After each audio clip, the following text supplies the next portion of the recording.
السلام علیکم ورحمۃ اللہ وبرکاتہ۔ بسم اللہ الرحمن الرحیم۔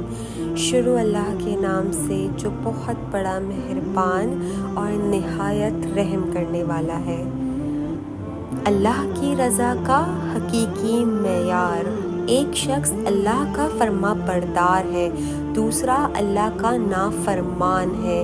دونوں مچھلی کا شکار کرنے جاتے ہیں، ایک اپنے بتوں کا نام لیتا ہے اور جال پھینکتا ہے، اس کے جال میں مچھلیاں آتی ہیں۔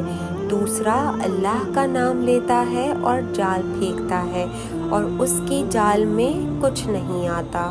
کوشش کرتے کرتے شام ہو جاتی ہے۔ وہ اللہ کا نافرمان، غیر اللہ کا پکارنے والا اپنی مچھلیوں کا تھیلا بھر کر لاتا ہے اور یہ اللہ کا ماننے والا اپنا تھیلا خالی لے کر آتا ہے، تو اس پر اللہ کا فرشتہ کرامن کاتبین، حساب کتاب لکھنے والا فرشتہ غمگین ہوتا ہے اور عرض کرتا ہے کہ اے اللہ، وہ تیرا نام لینے والا خالی ہاتھ آ رہا ہے اور تیرے دشمنوں کا نام لینے والا مچھلیوں سے بھرا ہوا تھیلا لا رہا ہے۔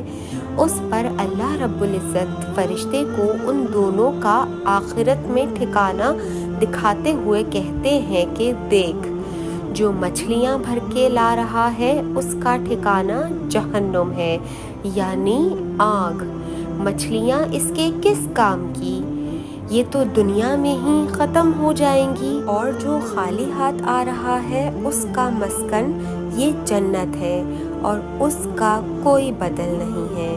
جیسے ہم کہتے ہیں نا کہ وہ اتنے نافرمان ہیں لیکن پھر بھی مزے کر رہے ہیں، اور یہ اتنے فرما بردار ہیں پھر بھی تکلیفوں میں مبتلا ہیں۔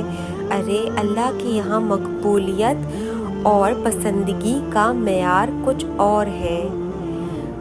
وہ اسے اتنا نہیں دیتا جو اس کا فرما بردار ہوتا ہے، لیکن اسے وہ دیتا ہے جو وہ کسی کو نہیں دیتا۔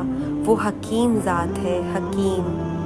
اللہ ہم سب پر اپنا کرم بنائے رکھیں اور ہم سب سے راضی ہوں۔